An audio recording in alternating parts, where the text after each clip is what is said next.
জলবায়ু পরিবর্তনের দায়ে এখন থেকে এক দেশ অন্য দেশকে দায়ী করতে পারবে, চাইতে পারবে ক্ষতিপূরণও। হেগের আন্তর্জাতিক বিচার আদালতের যুগান্তকারী রায়ে খুলেছে এই পথ। এতে সবচেয়ে বেশি সুবিধাজনক অবস্থায় থাকবে জলবায়ু পরিবর্তনে ঝুঁকিপূর্ণ দেশগুলো। যুগ যুগ ধরে জীবাশ্ম জ্বালানি পুড়িয়ে বৈশ্বিক উষ্ণতা বাড়ানোর জন্য ধনী দেশগুলোর দায়বদ্ধতার পথও খুলল এই রায়ে। জলবায়ু পরিবর্তনকে অস্তিত্ব সংকটের মতো হুমকি হিসেবে আখ্যা দেওয়ার পরই আন্তর্জাতিক বিচার আদালত থেকে এই রায় এলো।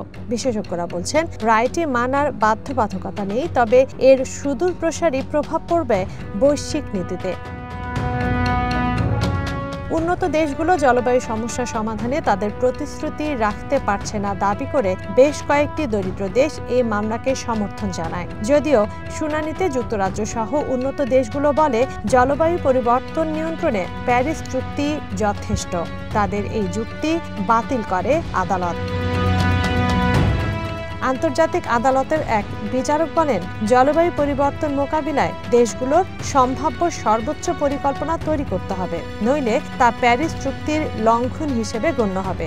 বলেন, যে দেশগুলো প্যারিস চুক্তিতে স্বাক্ষর করেনি বা চুক্তি থেকে বের হতে চায়, তাদেরও জলবায়ু ব্যবস্থাপনা সহ পরিবেশ রক্ষায় কাজ করতে হবে।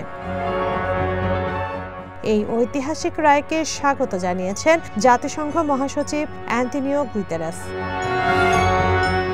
তানজিন অন্ত, ওয়ান নিউজ ডেস্ক।